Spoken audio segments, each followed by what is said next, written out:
ஓம் சாயிரா சாயிரா ஓம் சாயிரா சாயிரா ஓம் சாயிரா சாயிரா அன்பே சாயிரா பேரன்பே சாயிரா அகிலம் தளிக்க ஆத்மா விழிக்க அனுதினம் சாயிரா எங்கள் அன்பே சாயிரா ஒன்றே இறைவன் ஒன்றே பூமிக்கென்றும் சாயிரா சரணம் சாயிரா நன்றே செய்து வாழ்வோம் நாம் ஒன்றே செய்து வாழ்வோம் அன்பே சாயிரா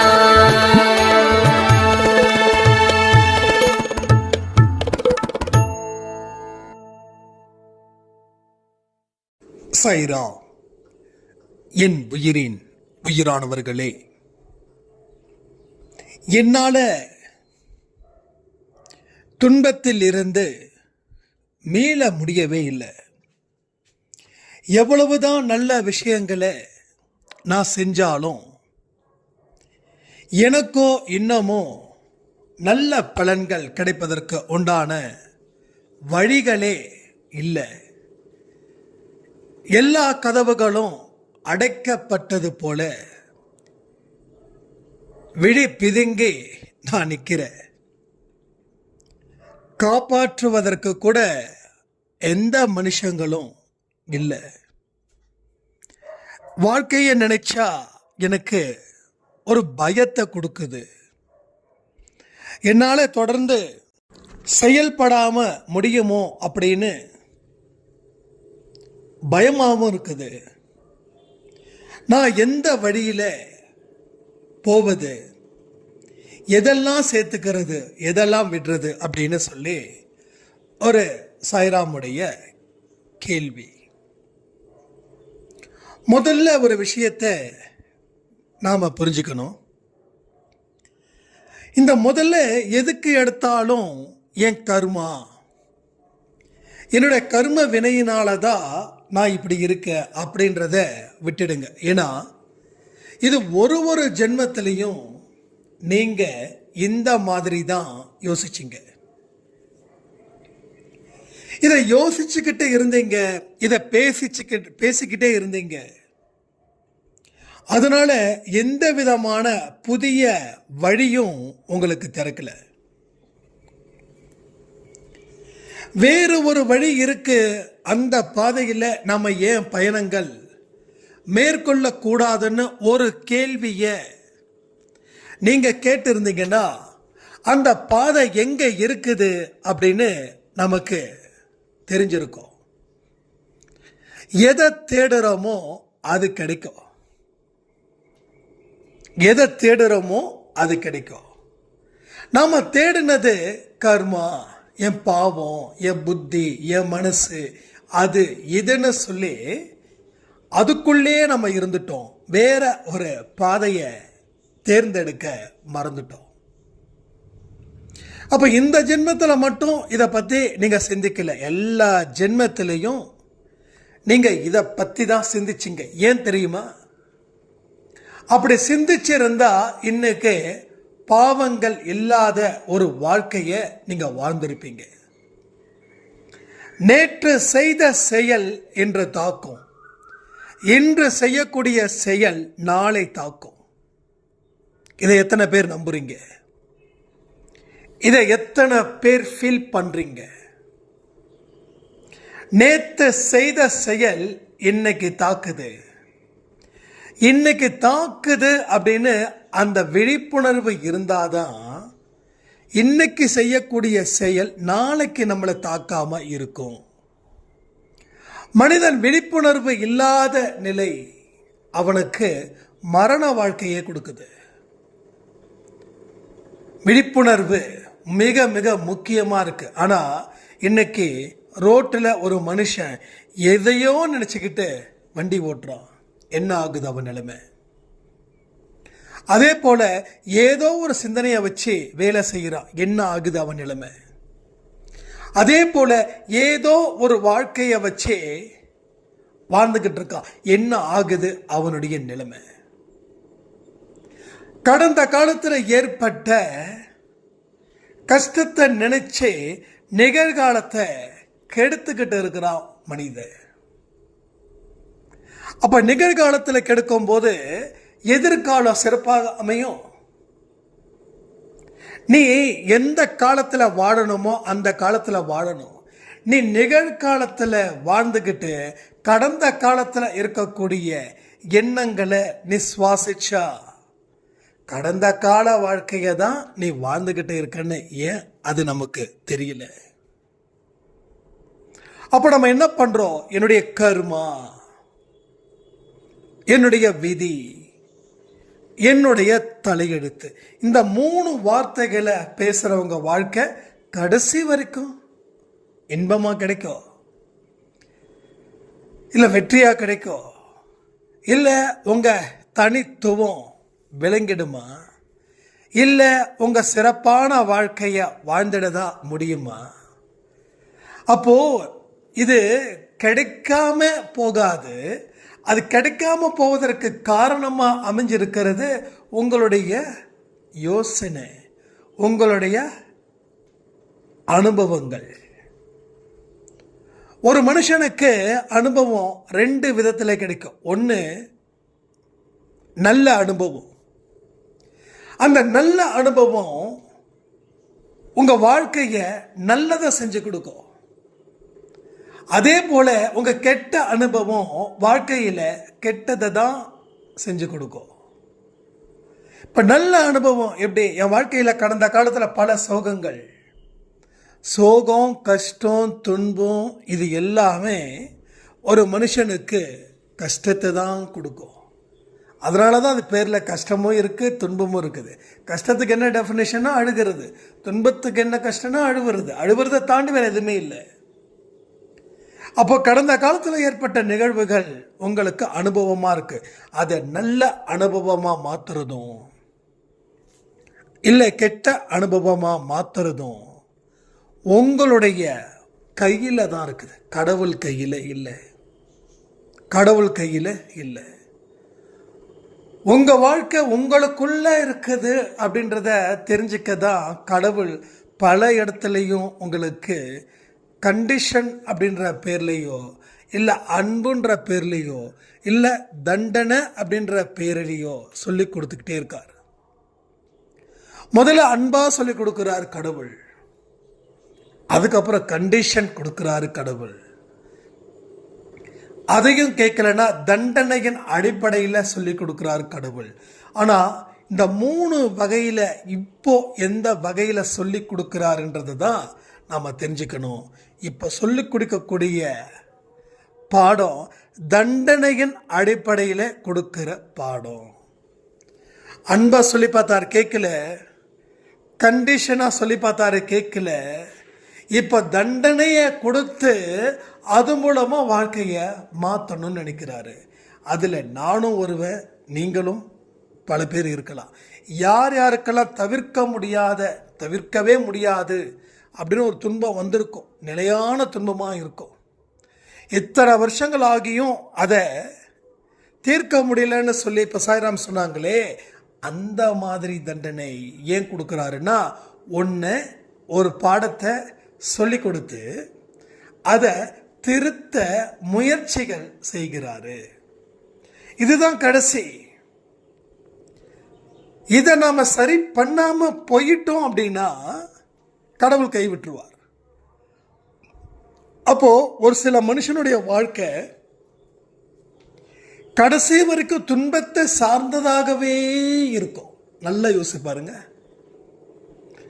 நம்ம வீட்டில் நம்ம சொந்தங்களோ, இல்லை நம்ம அப்பா அம்மாவோ, இல்லை நம்ம தாத்தா பாட்டியோ துன்பத்தை பேஸ் பண்ணியே இந்த உலகத்தை விட்டு போயிருப்பாங்க. அப்போ எல்லாத்துக்கும் காரணம் கடவுள் கொடுத்த தண்டனை. அந்த பாடத்தை படிக்கல, மனசில் மாற்றத்தை ஏற்படுத்தல, வேற ஒரு பாதையை திங்க் பண்ணல. அவங்க 3 விஷயத்தை முன் வச்சாங்க. இதுதான் என் தலையெழுத்து, இதுதான் என் தலைவிதி, இதுதான் என் கர்மா, இதை மட்டும்தான் மனப்பாடம் செஞ்சாங்க, அதை நம்புனாங்க, வாழ்ந்தாங்க, கடைசி வரைக்கும் அந்த துன்பத்தில் இந்த உலகத்தை விட்டு போயிட்டாங்க. அப்போ இந்த 3 விஷயமும் இருக்குதான்னா 100% இருக்குது. ஆனால் இந்த 3 விஷயத்தை மாற்ற முடியுமா அப்படின்னு கேட்டால் 200% இதை மாற்ற முடியும். மாற்ற முடியாது அப்படின்றது உலகத்தில் எதுவுமே இல்லை.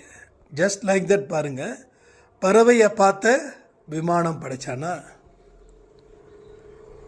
பறவையை பார்த்து விமானம் படைச்சானா? யாரும் நினச்சி பார்க்க முடியுமா? பறக்குது மேலே, அதில் மக்கள் ட்ராவல் பண்ணுறாங்க. கடலில் ஓகே, அது பிரச்சனை இல்லைன்னு வச்சுக்கோங்க. அதுக்கு ஒரு அழுத்தம் இருக்குது, கடல் ஒரு தரம் மாறி அதுக்கு ஏதோ சில விஷயங்கள் பண்ணுறாங்க. ஆனால் மேலே பறக்குது ஃப்ளைட்டு.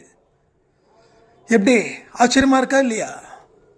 நம்ம சாதாரணமாக ஃப்ளைட்டுன்னு சொல்லி போயிடும். ஆனால் பறவை கழுகு போல் அவ்வளோ அழகாக சூப்பராக செமையாக எப்படி நடக்குது?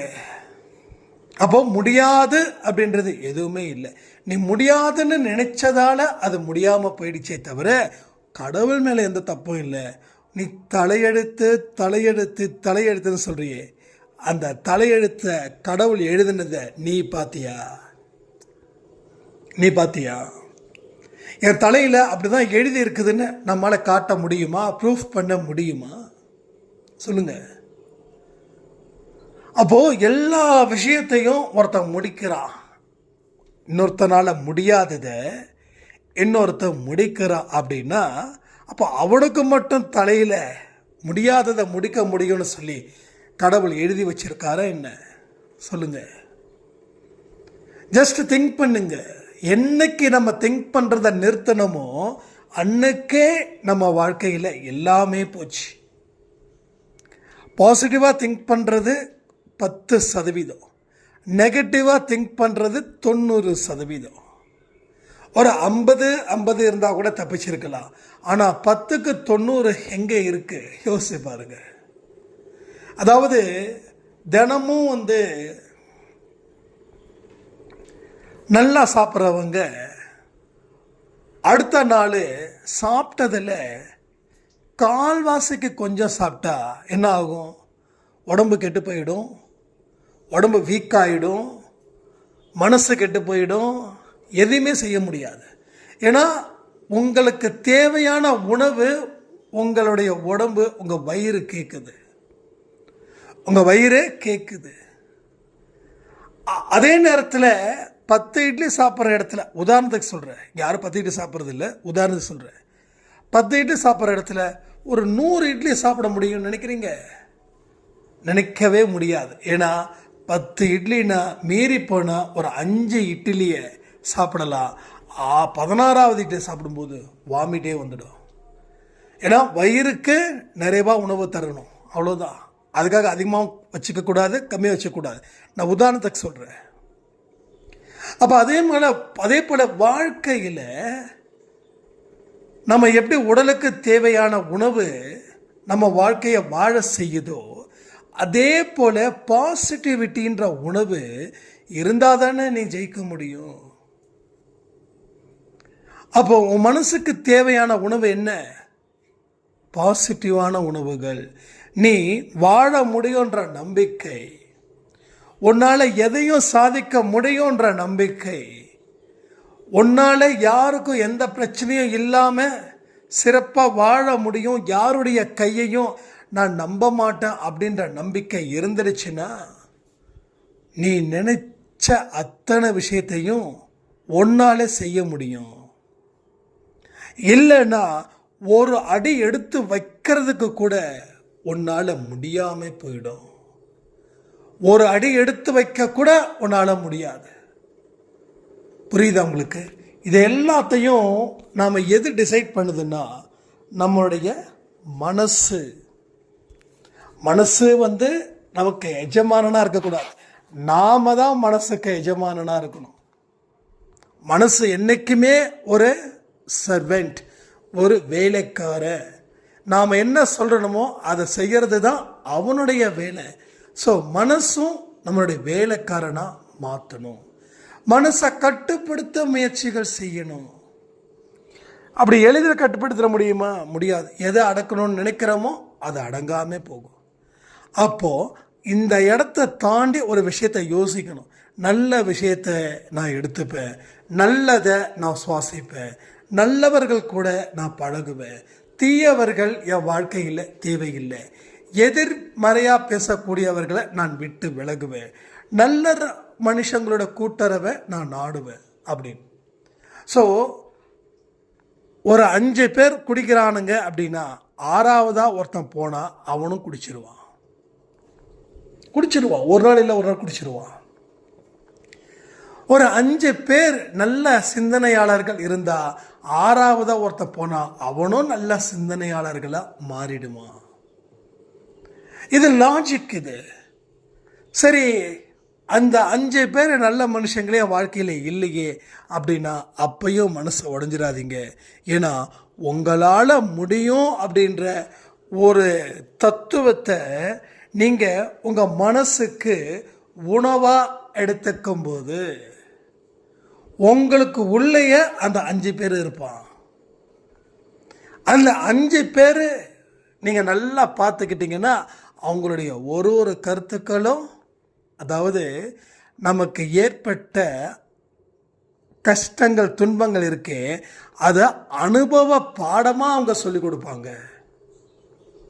இப்பயும் சொல்கிறேனே, 5 வருஷத்துக்கு முன்னாடியோ 10 வருஷத்துக்கு முன்னாடியோ என் வாழ்க்கையில் நடந்த விஷயங்கள், இப்போ நடந்துக்கிட்டு இருக்கக்கூடிய விஷயங்கள் ஒன்றுத்துக்கு ஒன்று தொடர்பு படுத்த முடியவே முடியாது. இது வேறு, அது வேறு. அதுக்கும் இதுக்கும் எந்த சம்பந்தமும் இல்லை. எந்த சம்பந்தமும் இல்லை. ஏன்னா அன்னைக்கு இருந்த அறிவு, அன்னைக்கு இருந்த அனுபவம், அன்னைக்கு பார்த்த வளர்ந்த சூழ்நிலை. ஆனால் இன்னைக்கு முடியுன்ற ஒரு விளக்க, ஒரு தீபத்தை, ஒரு வெளிச்சத்தை கடவுள் கொடுத்ததால இருண்டு போன அத்தனை இடமும் வெளிச்சமாக தெரியுது. இருட்டுக்குள்ள என்ன பொருள் இருக்குன்னு தெரியுமா உங்களுக்கு? உங்கள் பழக்கப்பட்ட வீடாக இருந்துச்சுன்னா கெஸ் பண்ணலாம். பழக்கம் இல்லாத ஒரு இடமா இருந்தால் என்ன பண்ணுவீங்க? ஒரு காட்டுக்குள்ளே போகிறீங்க, திரும்பி வர முடியல, லேட் ஆகுது, இருட்டாயிடுச்சு. இப்போ பாதை உங்களுக்கு எப்படி தெரியும்? எந்த இடத்துல எப்படி போகிறதுன்னு எப்படி தெரியும்? பழக்கப்பட்ட இடன்றது வேற, பழக்கம் இல்லாத இடன்றது வேற இல்லை.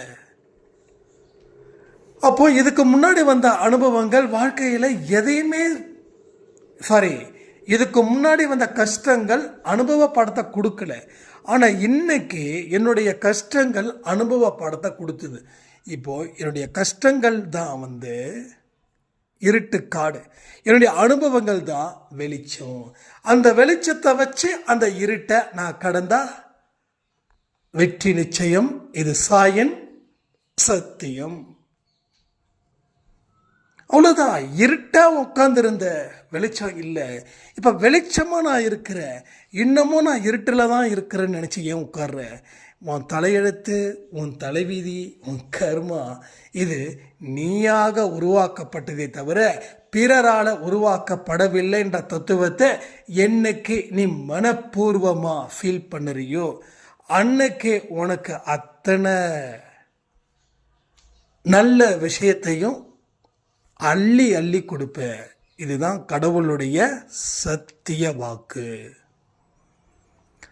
அப்போ நேத்து பண்ண செயலால இன்னைக்கு துன்பம், இது பாடம், இது அனுபவம். அப்போ நேத்து நடந்ததுக்கு தான் நான் இந்த தண்டனை அனுபவிக்கிறேனா? அப்சல்யூட்லி. அப்போ நாளைக்கு இந்த தண்டனை வரக்கூடாதுன்னா இன்னைக்கு உன்னுடைய போக்க, உன் மனசு மாத்து. இது மாறல அப்படின்னா இன்னைக்கு இருக்கக்கூடிய துன்பம் நாளைக்கு 10 மடங்கு உயரும்.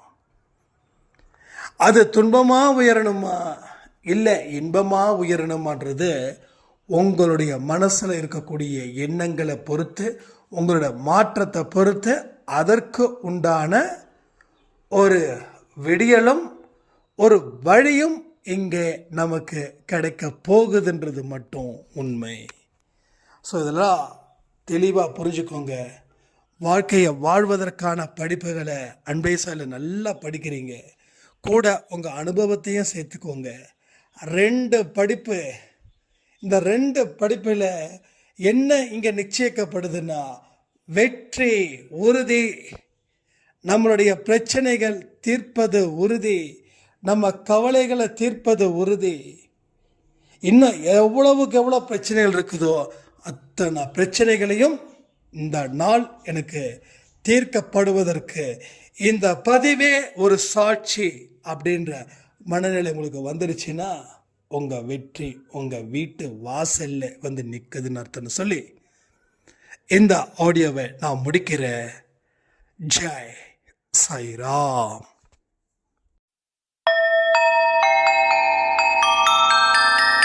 ஓம் சாயிரா சாயிரா ஓம் சாயிரா சாயிரா ஓம் சாயிரா சாயிரா அன்பே சாயிரா பேரன்பே சாயிரா